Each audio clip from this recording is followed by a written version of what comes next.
हाय सभी को। हम ना हर रोज दर्जनों न्यूज रिपोर्ट्स देखते हैं और इनमें से ज्यादातर बुरी बातों की होती है। आपको ऐसा लग सकता है कि हम चारों तरफ से विलेन से घिरे हुए हैं, लेकिन ये सच नहीं है। दुनिया इतनी भी बुरी नहीं है जितनी दिखती है। इसके साथ ही आप सोच भी नहीं सकते कि आपके आसपास कितने हीरोज और दिल के अच्छे लोग रहते हैं। आज हम आपको उन्हीं के बारे में बताने जा रहे हैं, तो चलिए आगे बढ़ते हैं।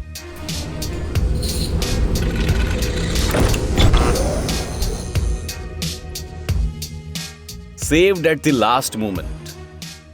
आपको ना किसी भी काम को रिस्पॉन्सिबिलिटी और पूरे डेडिकेशन के साथ करना चाहिए। क्यों? हम आपको अभी बताते हैं। इंडिया के लोनावला स्टेशन पर ड्यूटी करते समय ये रेलवे प्रोटेक्शन फोर्स का ऑफिसर आराम कर सकता था। ट्रेन के पैसेंजर्स आराम से अपनी सीट पर बैठे थे और ट्रेन धीरे धीरे स्पीड पकड़ रही थी। अब यहाँ गलत क्या हो सकता था? हालांकि वो तब तक अलर्ट था। उसने ट्रेन पर ध्यान रखा और एक ट्रेजेडी को होने से बचा लिया। इस फुटेज में दिखने वाली बच्ची ने अचानक ही अपना मन बदल दिया और चलती ट्रेन से उतरने लगी। उसने जैसे ही प्लेटफॉर्म पर पैर रखा, उसका बैलेंस बिगड़ गया। ये लड़की ट्रेन के पहियों के नीचे आ सकती थी अगर एक और पैसेंजर और इस ऑफिसर ने इसकी मदद न की होती। येलो टी शर्ट वाले लड़के ने उसे किसी तरह ट्रेन से दूर धकेल दिया और ऑफिसर ने भागते हुए इस केयरलेस पैसेंजर को समय रहते पकड़ लिया और ट्रेन के नीचे आने से बचा लिया। खैर, अगली बार से वो जरूर केयरफुल रहेगी। A new life. हमारी अगली स्टोरी अमेरिका के नैशविल में घटी थी। क्रोजर स्टोर की हायरिंग मैनेजर जैकी वांडाल ने एक जॉब फेयर में अपना फ्लायर पोस्ट किया और उसे शायद अपने करियर का सबसे परसिस्टेंट एप्लीकेंट मिल गया। लाशिंडा विलियम्स हर रोज उसके पास आकर एक ही सवाल करती थी, क्या मेरे लिए कोई काम है? आपको मानना होगा उसकी परसिस्टेंस काफी अलार्मिंग थी, लेकिन जैकी को लगा कि शायद लाशिंडा को सच में मदद की जरूरत थी। और ये सच था। पता चला कि लाशिंडा को अपने जीवन में काफी क्रूरता और मुश्किलों का सामना करना पड़ा था। उसके पास रहने के लिए घर भी नहीं था और वो स्टोर के पार्किंग लॉट में कार के भीतर सोती थी बेचारी। फिर जॉब फेयर के दिन जैकी ने इस होमलेस औरत की फॉर्म भरने में मदद की और तुरंत उसे काम पर रख लिया। कुछ महीनों बाद विलियम्स अब एक किराए के घर में रह पा रही है, लेकिन कहानी यही खत्म नहीं होती। लाशिंडा कस्टमर्स का इतना ध्यान रखती थी कि उन्होंने उसके लिए कुछ करने का फैसला किया। लगभग 200 लोग साथ आए और उन्होंने फैसला किया उसे एक नया अपार्टमेंट को फर्निश करके दिया और इसके लिए नए कपड़े भी खरीदे। विलियम्स कहती है कि अब वो काफी अमीर हो चुकी है क्योंकि अब उसके आसपास इतने अच्छे लोग हैं। The largest. एक डिलीवरी पर्सन का काम काफी आसान लग सकता है, लेकिन हर रोज यहाँ वहाँ ड्राइविंग करना और सैकड़ों घरों का विजिट करना कोई आसान काम नहीं है बच्चों। सोचिए कि एक 89 इयर्स के एक बुढ़े आदमी के लिए कितना मुश्किल होगा। डर्लिन न्यूई एक पिज्जा डिलीवरी मैन थे और उस उम्र में हफ्ते में 30 घंटों तक काम करते थे। जी हाँ, उनका सोशल सिक्योरिटी पेमेंट काफी कम होता था और उसमें गुजारा कर पाना काफी मुश्किल होता था। फॉर्चुनेटली उनके कुछ रेगुलर कस्टमर्स ने उनकी मदद करने का तरीका ढूंढ लिया। वेल्डेस फैमिली को एक आइडिया सूझा और उन्होंने टिकटॉक पर डर्लिन के वीडियोस पोस्ट करना शुरू कर दिए। इस बूढ़े आदमी का कैच फ्रेज था, hello, are you looking for some pizza?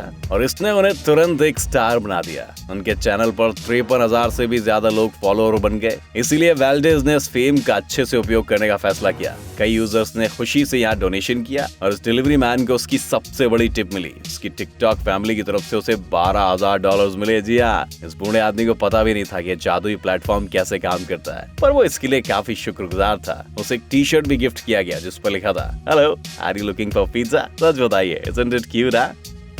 Falling from a balcony। China से मिले इस फुटेज को देखकर आप हैरान हो जाएंगे। एक 3 साल का बच्चा घर में बोर हो गया और किसी तरह बालकनी के बाहर आ गया। अपने स्किल्स का इस्तेमाल करके इसने फेंस को भी पार कर लिया, पर अब वो वापस अंदर नहीं जा पा रहा था। वो बेचारा बिना मदद के 6ठी मंजिल पर लटक रहा था और हम ये सोचना भी नहीं चाहेंगे कि इसका अंजाम क्या होगा भैया, अगर उसके आसपास दुनिया के सबसे अच्छे पड़ोसी ना होते तो। उन्होंने ना सिर्फ समय रहते बच्चे को नोटिस कर लिया, बल्कि तुरंत उसे बचाने का तरीका भी ढूंढ लिया। उन्होंने एक बड़ा सा ब्लैंकेट लिया और उसे फैला के बालकनी के नीचे खड़े हो गए। जैसे ही उनका रेस्क्यू ब्लैंकेट रेडी हुआ, तभी उस छोटे स्पाइडरमैन का हाथ फिसल गया और वो नीचे गिर गया। घबराइए मत, उस बच्चे को तुरंत हॉस्पिटल ले जाया गया और वहाँ पता चला कि उसे एक खरोंच तक नहीं आई है। हमें लगता है कि इसके बाद उस बच्चे के माता पिता ने अपने पड़ोसियों को जरूर एक बड़ी सी पार्टी दी होगी, don't you think? Generous carpenter. अगर आपको भी ऐसा लगता है कि दुनिया में निस्वार्थी लोगों की कमी है, तो हमारी अगली स्टोरी के डेल शोरिडर आपका ओपिनियन बदल देंगे। ये दिलदार आदमी ना अपने सपनों को पूरा नहीं कर सका, इसलिए इसने क्या किया, अपने पूरे जीवन को दूसरे के सपने पूरे करने में बता दिया। ऐसे भी लोग हैं। डेल आयोवा के छोटे शहर में पैदा हुए थे। उन्हें एक प्रेस्टिजियस कॉलेज डिग्री पाने का मौका नहीं मिला, इसीलिए उन्होंने कारपेंटर के तौर पर काम करना शुरू कर दिया। श्रोएडर ने 67 सालों तक काम किया और बिल्कुल सादगी भरा जीवन अपनाया। उनके पास सिर्फ 2 जीन्स थी और एक पुराना खटारा ट्रक था। तो उनकी सारी जो सेविंग्स थी वो कहाँ गई? इसका जवाब लोगों को उनके मरने के बाद मिला। उन्होंने जिंदगी भर काम करके लगभग $3 मिलियन जमा किए थे और ये सारा पैसा उन्होंने एक स्कॉलरशिप फंड में दान कर दिया। उनके इस कार्य की वजह से शहर के 33 लोगों को डॉक्टर्स, इंजीनियर्स और लॉयर्स बनने में मदद मिली। अगर स्वर्ग सच में मौजूद है तो हमें यकीन है कि डेल श्रोएडर वहीं रहते होंगे। जी हाँ, guardian of the Golden gate.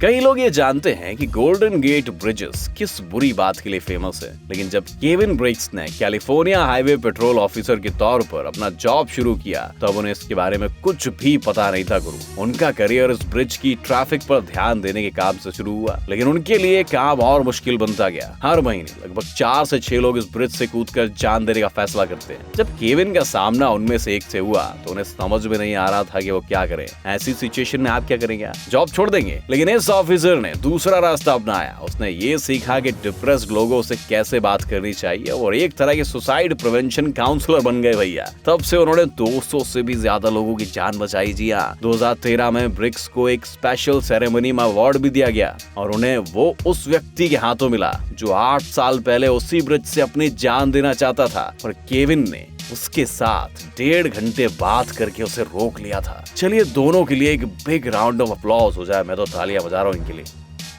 Unexpected meeting. कौन कहता है कि कर्मा जैसी कोई चीज नहीं होती? हमारे पास इसका प्रूफ है और ये सच में होती है। 2018 में भारी बारिश की वजह से अमेरिका की एमिलिया काउंटी के एक रोड का एक हिस्सा बह गया। सिचुएशन इतनी खराब थी कि वहाँ के लोकल्स को मदद के लिए सोशल मीडिया का इस्तेमाल करना पड़ा और उनकी मदद की पुकार एक बिजनेस ओनर विंस्टन मार्सडन ने सुन ली। उन्होंने कहा कि उनके अंदर की आवाज ने उसे इस बारे में कुछ करने के लिए कहा। अपने दोस्तों और पार्टनर्स की मदद से विंस्टन ने कंस्ट्रक्शन मटेरियल, एक एक्सकेवेटर और साथ ही लेबर वहां पहुंचा दिए और इस प्रोजेक्ट के लिए उन्होंने लगभग $10,000 खर्च कर दिए भैया। लेकिन तभी इस बिजनेसमैन को एक और सरप्राइजिंग बात पता चली कि उन निवासियों में से एक ने कभी उसकी जान बचाई थी। साल 2000 में एमिलिया काउंटी शेरिफ डिपार्टमेंट के बिल फोर्ड ने मार्सडन की जान बचाई थी। जी हाँ, उन्हें ये नौजवान ATV एक्सीडेंट के बाद बर्फीली खाड़ी में पड़ा हुआ मिला था। इसके बाद से दोनों ने एक दूसरे को कभी नहीं देखा था, लेकिन आखिरकार विंस्टन को फोर्ड के एहसान को चुकाने का मौका मिल गया। क्या ये सिर्फ एक कोइंसिडेंस हो सकता है? Life saver drone. ऑस्ट्रेलिया की स्टोरी के बारे में सब कुछ अमेजिंग है भैया। पहली बात ये कि एक लास्ट सेकंड रेस्क्यू था और दूसरी बात ये दिखती है कि टेक्नोलॉजिकल प्रोग्रेस कितने काम की चीज हो सकती है। तो हुआ ये था कि बड़ी लहरों की वजह से 2 टीनेजर्स समुद्र के काफी अंदर चले गए और ये लहरें उन्हें वापस तट की ओर आने नहीं दे रही थी। बीच पर खड़े एक आदमी ने उन लड़कों को नोटिस किया और तुरंत रेस्क्यूअर्स को बताया। वो लड़के काफी थक चुके थे और वापस बीच तक तैरना उनके लिए नामुमकिन हो गया था।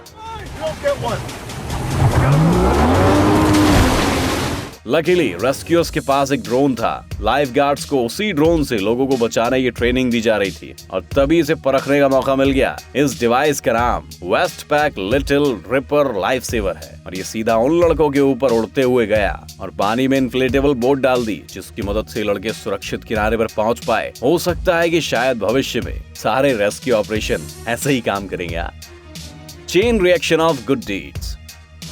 तो हम ये देख चुके हैं कि दुनिया में काफी अच्छे लोग हैं जो अच्छा काम भी करते हैं और जब कोई इंसान एक अच्छा काम करता है तो लोग भी उनके एग्जाम्पल्स को फॉलो करते हैं। और खुद ही आप देख लीजिए, शिकागो के ब्रैंडन फ्लैहर्टी को दिन में 10 घंटों तक एक स्पेशल मशीन के साथ जुड़े रहना पड़ता था और उन्हें ठीक होने के लिए एक किडनी ट्रांसप्लांट की जरूरत थी। उन्हें उनका दोस्त फिलिप अपनी किडनी देने वाला था पर पता चला कि वो कंपैटिबल नहीं थी। ब्रैंडन को एक दूसरे आदमी से मदद मिली पर फिर भी फिलिप ने अपनी किडनी डोनेट करने का फैसला किया और एक चेन रिएक्शन शुरू हो गई। फिलिप की किडनी क्लोटेल रुइस को दी गई, जिनकी बेटी डेजी की किडनी डोनर के रूप में रिजेक्ट हो गई थी, लेकिन डेजी की किडनी स्कॉट रियल के काम आ रही थी और ऐसे ही एक एक करके 4 रेसिपिएंट्स को डोनर मिलते गए। हॉस्पिटल स्टाफ को 1 हफ्ते में 4 सर्जरीज करनी पड़ी और ऐसा उन्होंने पहले कभी नहीं किया था। जाहिर है हर कोई डोनर बनने के लिए रेडी नहीं होता, पर हम कुछ ना कुछ तो अच्छा काम कर ही सकते हैं, राइट?